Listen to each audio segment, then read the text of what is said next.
Hey, everybody, this is Working the World 2, our second podcast. Today, we're going to be going over some interesting terms and especially how to create a match since we took over basic writing in the first one. But, I mean, storytelling in the ring has its own set of rules. Yep. Well, I wish you wouldn't have done that, but oh well. Hey, it's like Zach Wilde at the beginning of Love and Woman. Come on, give me a break. Okay, whatever.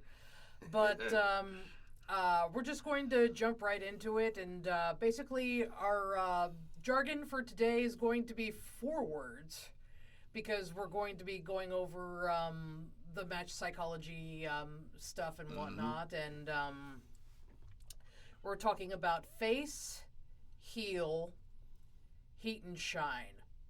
Could you start going over, okay, most people know what face and heel is because we talk about it, especially with the alignment of wrestlers and whatnot, but heat and shine is more of a term used for the actual match and such, so... Well, I'm going to suggest adding in maybe one more word for today, making it 5, comeback. Comeback. And, of course, well, you got to make it 5.5 with the finish, so... Okay, so could you please inform our audience who might not know wrestling what heels and faces are? Well, basically, a baby face is Superman, a heel is Lex Luthor. The baby face, or the face for short, is the protagonist in the match that the people more than likely are going to be cheering for and wanting to win. The heel is basically the antagonist. He is the one that is going to make them want the baby face to actually go and win the match and antagonize the people for it. So I can't put any cleaner than that on face and heel. Now, when it comes to face and heel, is it a matter of good and evil or popularity? Both. Okay. Because the way that you open my eyes to it is every character on a pro wrestling show should fall somewhere with their character in the lines of the Dungeons and Dragons alignment chart. And I've found out that a babyface that is lawful good and a heel that is chaotic evil sometimes aren't always exactly what get over the most in their respective places, because it's kind of more in shades of gray. Because the analogy that I like to use is that, because I'm a fan of some classic Western films, like, for example, like a John Wayne movie, like, for example, like maybe along the lines of, shall we say, Big Jake. They come into town, they steal his chest, and he's fighting with his son, go and get that chest of goods back. You know, clear cut, good guy fighting to get back retribution for his family and get back his possessions. Totally understandable, totally relatable. But if you go and you watch a movie like, say, the Fistful of Dollars trio, The Good, Bad, the Ugly, Fistful of Dollars, what was the second one in that series I liked all 3 of them. For a few dollars more, that was it. Clint Eastwood is not exactly a true babyface, but he's a guy that comes through town, people mess with him, they shoot at his horse, and he takes exception and tells the mortician, get 3 coffins ready. Goes and shoots him in the street after saying, it's like, you have offended me, I'm going to shoot you for offending my mule as well. It's like, my mistake, 4 coffins. Just, he's very neutral, but at the same time he's standing up for himself even more than the average Western folk. So people relate to that more. Sort of like Stone Cold Steve Austin. Exactly.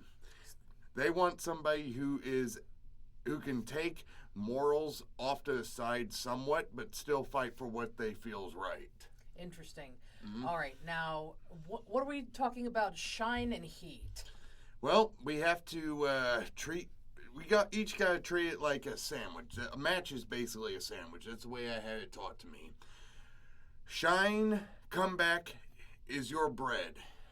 Top, bottom. Heat is your meat. Very simple.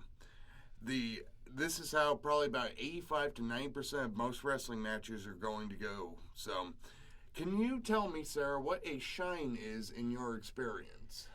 A shine is when the babyface steps up for himself and starts to take over the match and fighting from underneath, usually. That is only one aspect of it that I've been taught. Okay. That is, like, there are some people in the pro wrestling industry, I'm not going to name names like Raven or anything like that, that says the babyface doesn't need the shine whatsoever. Because his philosophy on that is that the babyface should be over from the second he comes out the curtain, which if he has rapport with the fans and it's been in territory for a while, okay, I can see that way of thinking. But if it's somebody's first night in the territory, nobody's ever seen this guy before, people can go either way on him, so it might take a little bit of establishment in the match to actually go and get the guy over because they don't know exactly what to think of this fella. But one aspect of it that I absolutely agree with that I don't hear get talked about enough is, and can you go ahead and guess what that other aspect might be in your experience, what the shine is intended for? It's also intended to keep the balance of the match, especially. Nope. Oh, No, you can cut out a shine in a match. Technically, you can, especially if you're short on time. Can you tell me what the main purpose of the shine is intended for, at least in Raven's eyes? In Raven's eyes, I couldn't tell you. To get the heel frustrated enough to start cheating. Cheating. I forgot about that. Because one thing a heel should be doing is, like, he should be able to have wrestling ability, in my opinion, because he's a pro wrestler. Like, I hate the philosophy of the babyface just goes in and cleans his clock the entire time. It's like, no. A heel should be a capable wrestling. It's like a little bit of back and forth in the beginning. I actually think in a shine is a good thing. I'll get to another method of what we can do with that later on after we get through all three, because I'd like to kind of put together a match with you psychologically. Oh, okay. Yeah. But the shine mostly is the purpose to get the heel frustrated enough to cheat and build that story and that anticipation of, oh, this guy here, he's a little bit of a sore loser, a little bit of a sore thumb. So then the shine almost always, unless it's one of those matches to where it's just going to be an enhancement match, goes into the heat. The heat. So your experience, tell me about heat.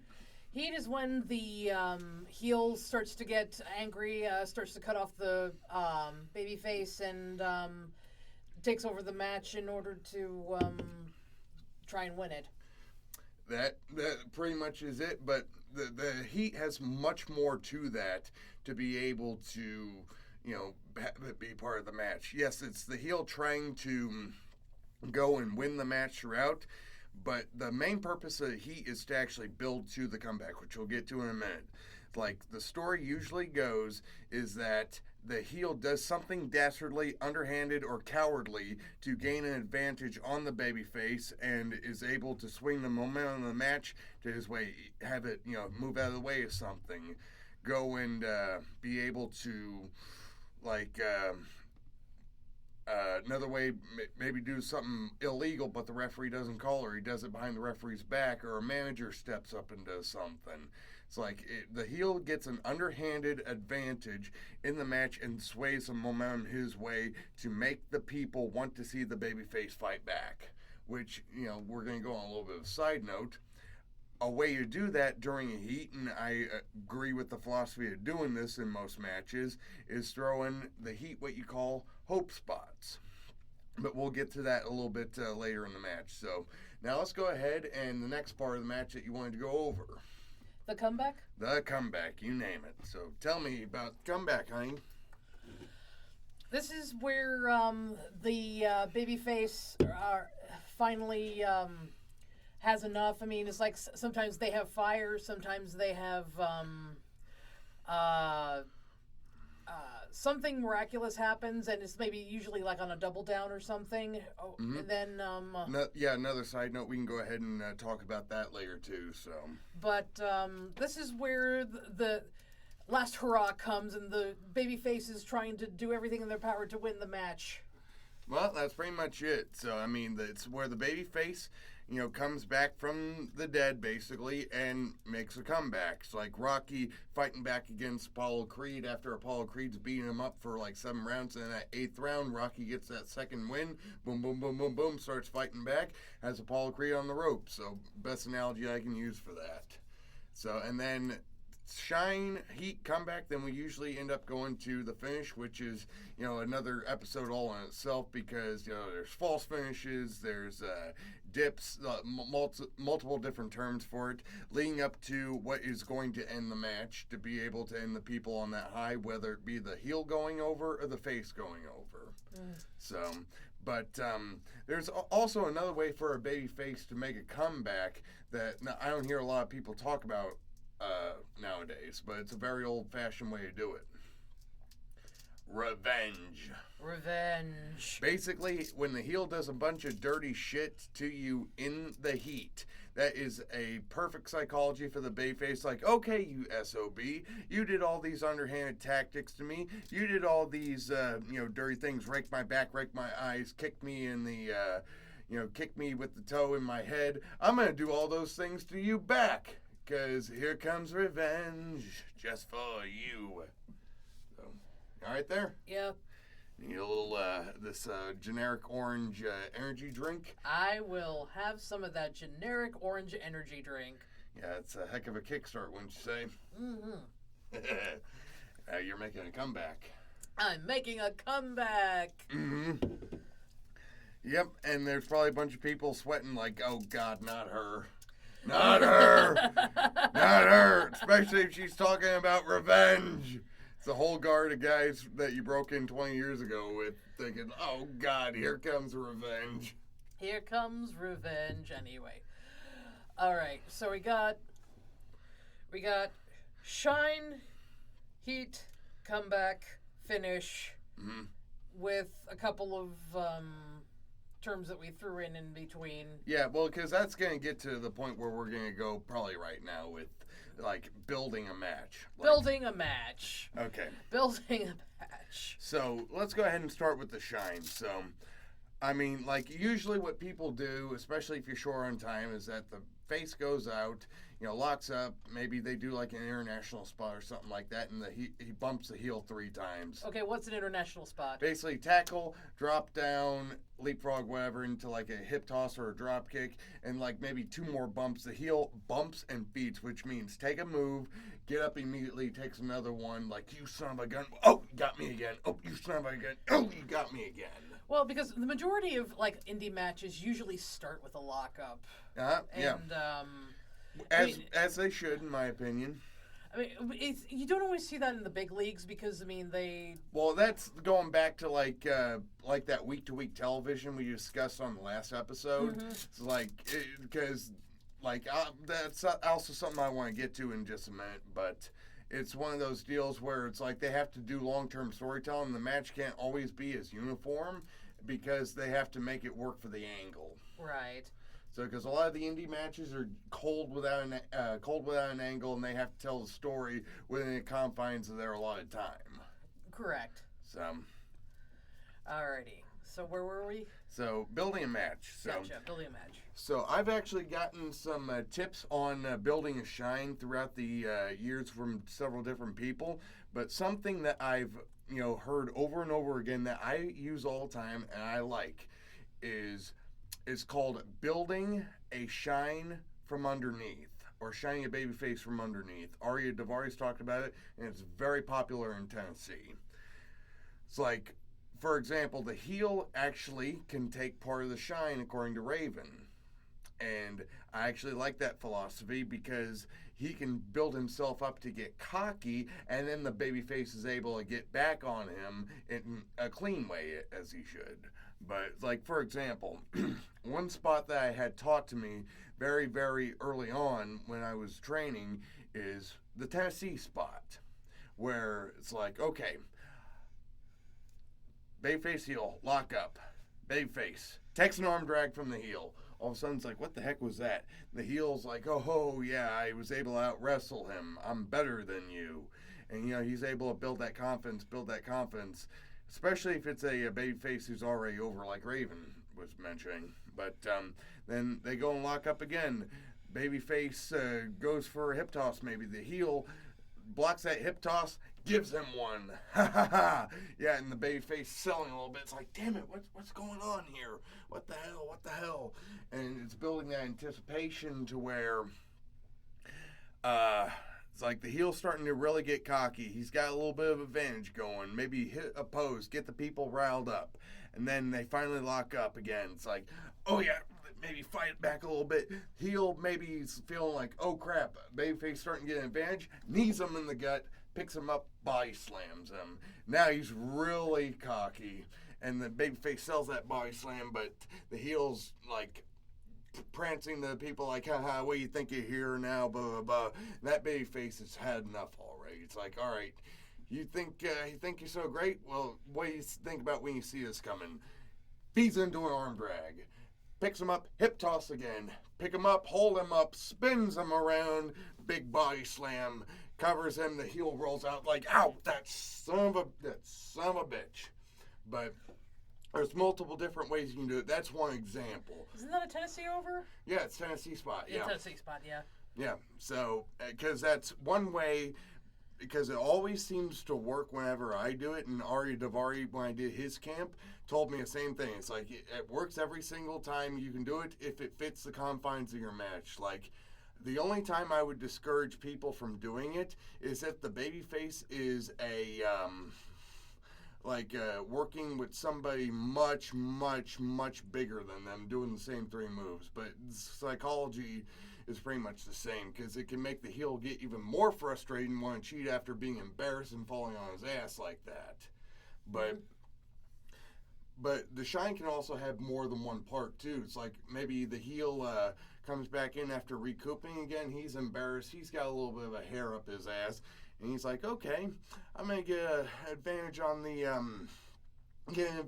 babyface, which, by the way, I am a huge, huge believer, unless you're in an angle, that the babyface should never, ever go for the first strike.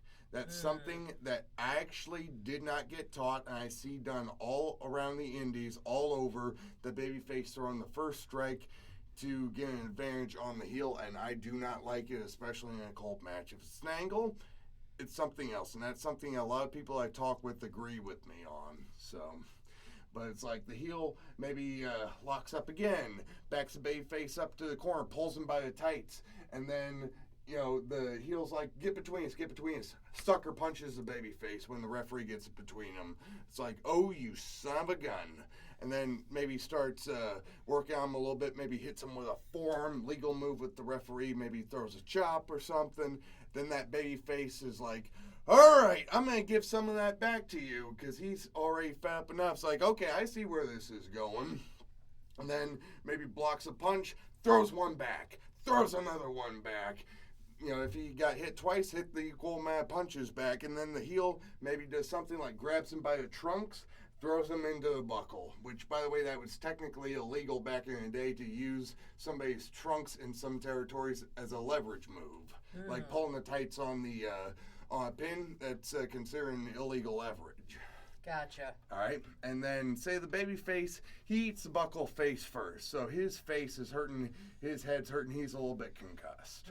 So this match is going to, because you can do this with a body part or you can chop meat. I'm going to use the example of chopping meat here, because working over a body part that's, you know, like maybe, you know, say he felt like maybe the baby face fights back, whips the heel off corner to corner, calls for like a big knee in the corner and misses that big knee.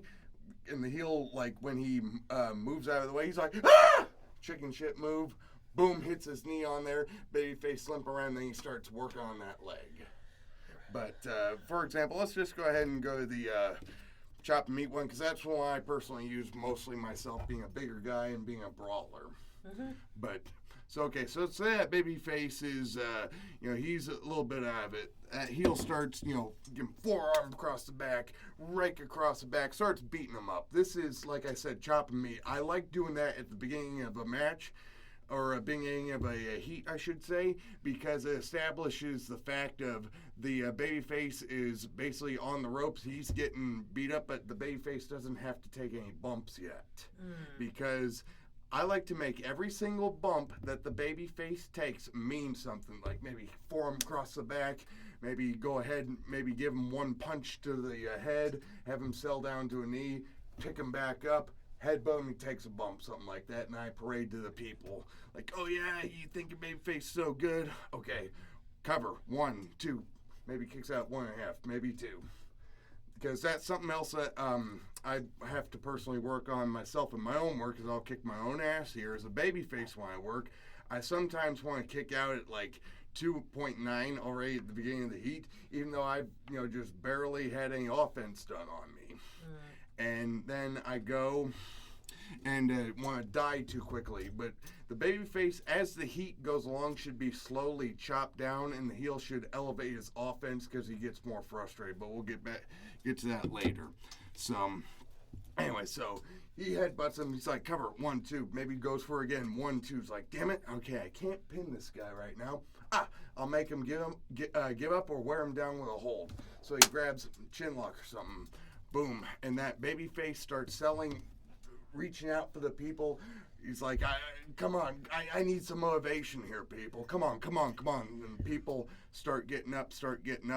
Now, this is another philosophy that I really, really like that I got from another training camp. Ken Anderson, Mr. Kennedy, Mr. Anderson. He is a huge believer, if you're going to do a big move as a heel, do it out of a hope spot to chop a babyface down, because after all that movement of the babyface fighting back, you'll actually get heat off that. Okay, one moment. Explain a hope spot. That's just what I'm going to go into.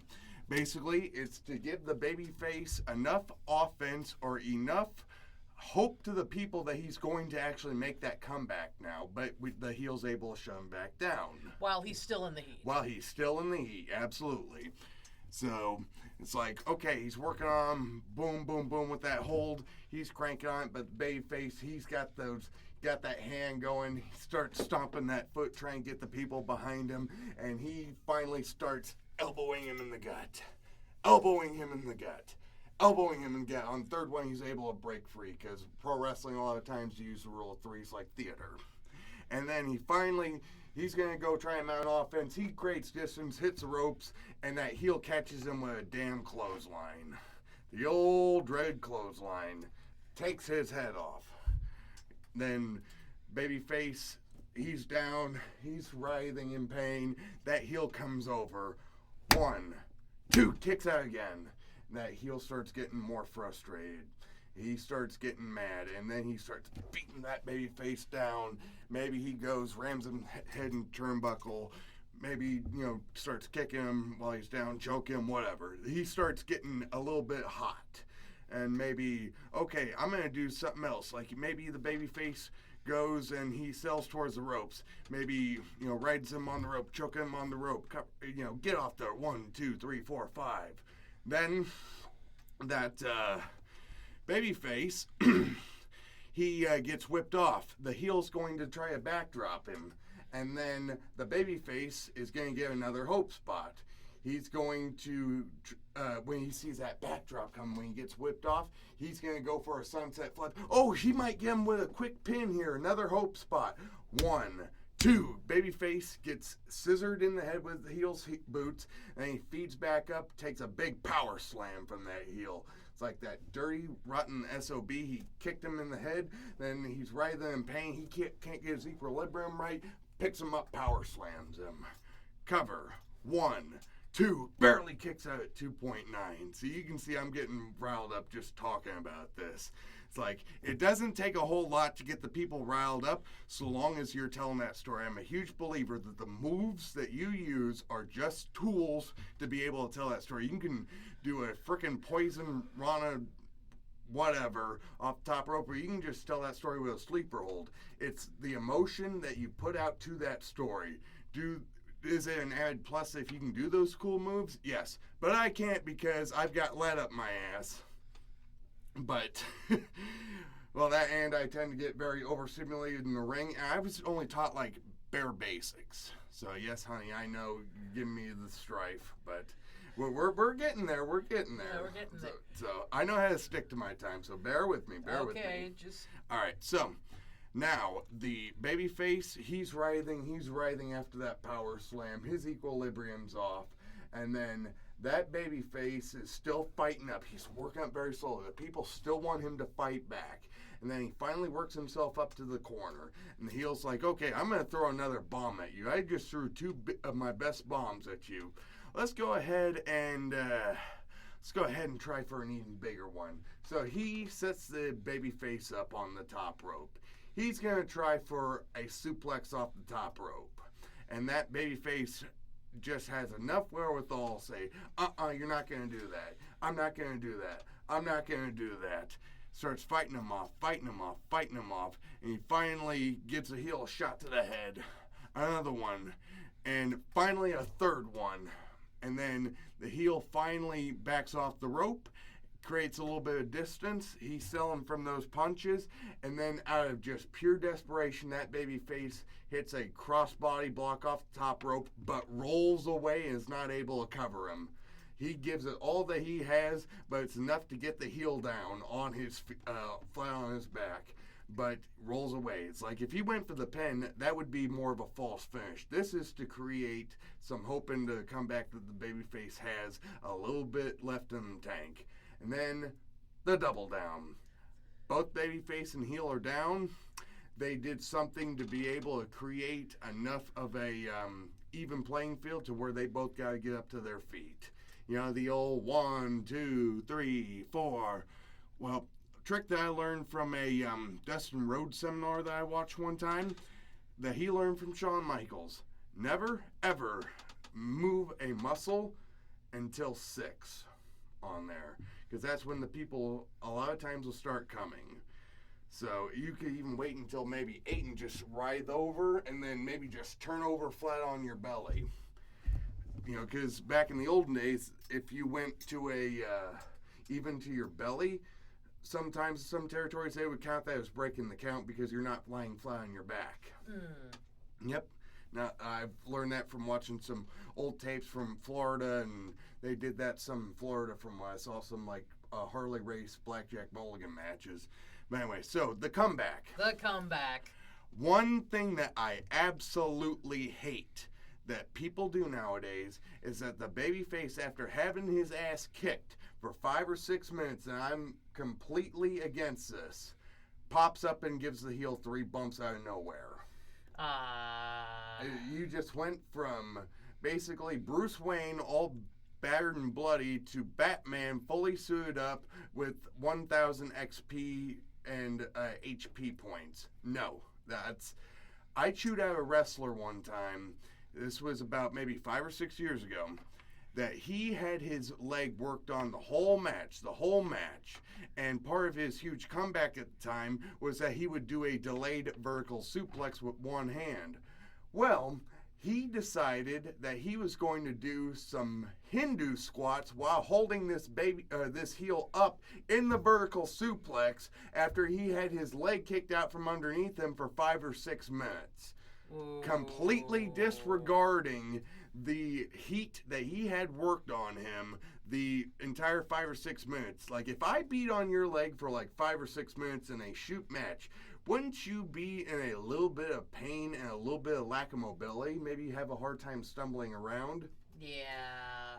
This is the shit that people do, and I've seen it even in the big leagues and as much as the small leagues, that I highly disagree with, because credibility is everything. I believe that wholeheartedly. I hear Jake the Snake say, credibility, credibility, credibility. Well, you just not only killed your credibility as a babyface fighting back, but you just killed that heel's credibility, so you just be a piece of crap because he went over in the match. But comeback. Perfect example of a comeback. I think Jerry Lawler made the best comebacks in anybody in wrestling, my personal opinion. He would be beating on him from the heel. He'd be beating on him from the heel. and he would, slowly rise up to a point where he starts getting a little bit angry. Stand up a little bit straighter. Stand up a little bit straighter. Each time he'd take a shot. And then he'd finally take a lap around that heel and pull down the strap and start fighting back and saying, F you, enough is enough. I'm going to give it back to you. Revenge, basically. Because Tennessee was very heavy on punches. I'm looking at time. I know. But this is going to be wrapped up here within, a couple minutes. But anyway. So when you have a comeback to where you can slowly come back to your feet, like for example, going back to our match, maybe a heel gets back up to his feet first, and babyface is still on his knees. He comes over and grabs the babyface. Babyface gives him a shot in the gut. Heel sells away, but babyface is slowly coming back up. That heel comes back in again. Boom! Takes another shot to the gut. Backs up another step or two, and the babyface is up on both feet now. Gets up to one knee after that second shot. And then finally the third shot, boom, heel takes it. Babyface is on his feet but still stumbling around. But he falls back. Babyface comes back with another punch. Heel drops to a knee. And then the third time, it's like Babyface is like, you gave me that big clothesline, I'm going to give you one myself. Hit knocks him down with a clothesline. He's starting to feel a little bit better. He's got some momentum going. Hits him with another clothesline. The heel goes to the corner. It's like, I ain't taking a third one. He hits him with a corner. Pardon me. Another clothesline in the corner. Boom. And he's writhing. And Babyface is going to go for a big flying clothesline. So he hits the ropes, but the heel sees it coming a little bit. He throws a clothesline, but Babyface has enough wherewithal to be able to duck that, and then hits the ropes on the other time, leaps up in the air, hits that big flying clothesline, finally knocks the heel down. Again, heel's not getting back up after this one. Cover. 1, 2, 3. Babyface is finished as a flying clothesline. So, basically, you've built up the fact that the babyface is going to have to fight back and overcome the odds to be able to win, because the people vicariously a lot of times are going to be wanting to vicariously live through that babyface. Right. So, wow. But that's, in my opinion, save the best for last in a match. And like, we can go into false finishes later at another time, but that's kind of like your basic meat and potatoes 5 to 7 minute wrestling match. Maybe 10 if you really are good at stretching it out. Well, I mean, especially if you use like holds like sleeper holds and stuff like that, and don't go. That's for what the rest holds are for. Or rest holds and By the way, a rest hold is a good time to catch your breath, but at the same time, you should still be working it like you're trying to win. You should be wrenching on it. It's like, you shouldn't be just like, okay, I've got this hold on. I'm going to catch my breath. It's like, no, I'm going to try to beat the babyface with this, and the babyface is trying to get out. So. Right.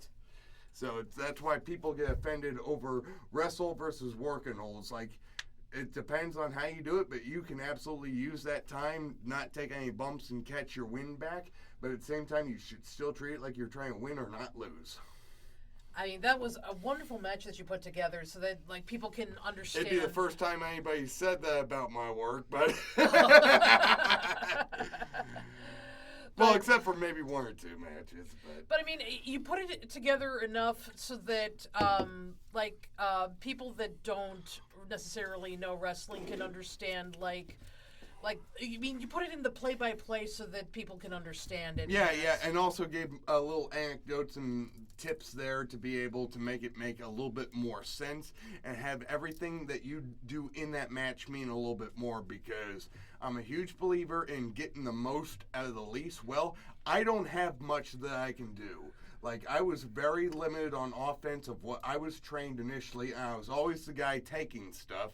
So I've had to learn, I mean, I've gotten better and learned things along the way and how to do them better, because, like, my reputation partially is botching things, which, hey, limited ring time, like, repetition, I'm the type of person that I need repetition to work things out, and I had lack of repetition when first starting, and also lack of size and believability, because I was only 160 pounds when I first started. So I've had to come a long way from that.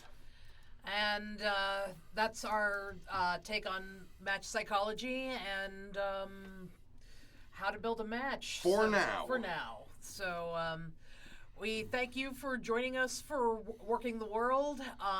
Come and like us on platforms that have a subscription. Subscribe to us. You can find my Facebook page at Sarah Whitaker. And Take us to the pay win the baby. Take us to the pay win, baby. Window. All right. This is Going Home with Working the World, signing off, and Peaches and Cream. Bye.